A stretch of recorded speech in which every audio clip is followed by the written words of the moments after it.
आपल्या सगळ्यांचं स्वागत। नाशिकच्या दौऱ्यावरती असताना मुख्यमंत्री एकनाथ शिंदे यांच्या बॅगांची तपासणी करण्यात आलेली आहे।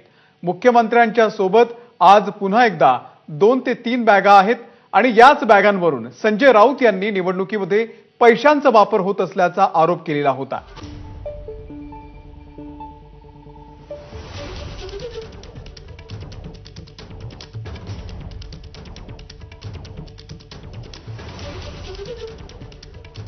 आणि आता थेट जाऊयात नाशिकमध्ये आमचे प्रतिनिधी त्यांच्याशी संवाद साधतात मुख्यमंत्र्यांसोबत। नरेंद्र मोदी यांचा मुंबईमध्ये रोड शो झाला, त्यानंतर आता आज नाशिकमध्ये होत आहे।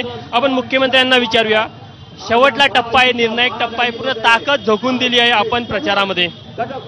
हेमंत अप्पाचा विजय पक्का आहे, कारण त्यांनी केलेलं काम आणि महायुती सरकारने केलेले 2 वर्षातलं काम आणि मोदीजींनी 10 वर्षात केलेलं काम, या कामाची पोचपावती या निवडणुकीमध्ये जनता दिल्याशिवाय राहणार नाही। कोणते मुद्दे वाटतात तुम्हाला नाशिकमध्ये?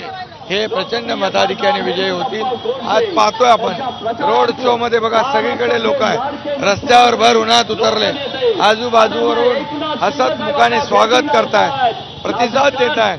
यावरून हेमंत अप्पा हे निश्चित निवडून येणार, याच्यामध्ये कुणाला शंका बाळगण्याची आवश्यकता नाही। कोणते मुद्दे असे वाटतात जे निर्णायक राहील, त्या मुद्द्यावर मतदार मोठ्या संख्येने तुम्हाला मत करेल?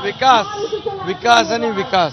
जो महाविकास आघाडीने विकास थांबवला होता, जो काँग्रेसने 10 वर्षात, मागच्या 10 वर्षाच्या अगोदर जे केलेला भ्रष्टाचार, घोटाळे आणि मोदीजींनी या देशाची मजबूत केलेली अर्थव्यवस्था, विकास कामं, यावर या डबल इंजिनचं सरकार जे काम या राज्यामध्ये केलं, त्या सर्वावर या निवडणुकीमध्ये शिक्कामोर्तब होणार आहे। तुमच्यावर जे आरोप केले जात होते की तुम्ही हेलिकॉप्टरमधून पैसे आणता, आज नाशिक विमानतळावर त्याची तपासणी झालेली आहे, त्याबद्दल तुम्ही काय मत व्यक्त कराल? मी नेहमी बॅगा आणतो, बॅगांमध्ये माझे कपडे असतात आणि चोराच्या मनात चांदणं। या ठिकाणी जे लोक रात्री अपरात्री चोरून छपून लपून छपून काम करतात, हा एकनाथ शिंदे जाहीरपणे उघडपणे जे आहे ते माझं सगळं उघड आहे।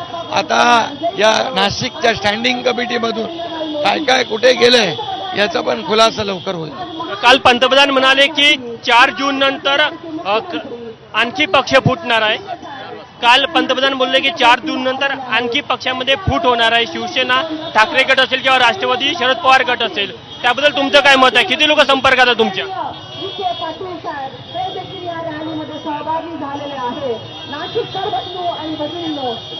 नाशिकच्या विकासाच्या मुद्द्यावर ज्या प्रकारे जनतेचा प्रतिसाद पाहायला मिळतो, हेमंत गोडसे किती मताधिक्याने विजयी असं वाटतं तुम्हाला? मागच्या निवडणुकीत जेवढे मताधिक्य मिळाल त्यापेक्षा जास्ती मताधिक्य यावेळी मिळेल। बरं, हेमंतगिरी महाराज मैदानामध्ये आहे, त्यामुळे कुठेतरी मतांचं विभाजन होईल असं बोललं जातं, असं वाटतं तुम्हाला विभाजन होईल?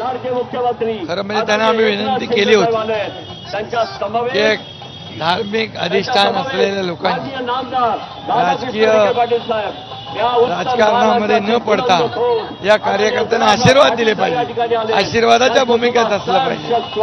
आणि म्हणून मला वाटतं या सगळ्या ह्याच्यामध्ये जनता जी आहे, काम करणाऱ्याला मतदान करतं, विकास करणाऱ्याला मतदान करतं। हेमंत गोडसे रात्रंदिवस लोकांच्या संपर्कात असतात, आमचं काम 24/7 आहे, त्यामुळे या निवडणुकीमध्ये विजय पक्का आहे। शांतिगिरी महाराजला शेवटपर्यंत मनवण्याचा प्रयत्न होणार का तुमच्याकडनं? त्यांना आम्ही विनंती केलेली आहे, ते माघार घ्यायला तयार नाही, पण अजून निवडणुका विस्तार केला, काही पण होऊ शकते मतदानापर्यंत। त्यांनी आजही मी सांगतो की त्यांनी आशीर्वादाच्या भूमिकेत राहावं, हेमंत अप्पा गोडसे यांना पाठिंबा द्यावा आणि यामध्ये आणि आपलं धार्मिक आणि आध्यात्मिक अधिष्ठान मजबूत करावं।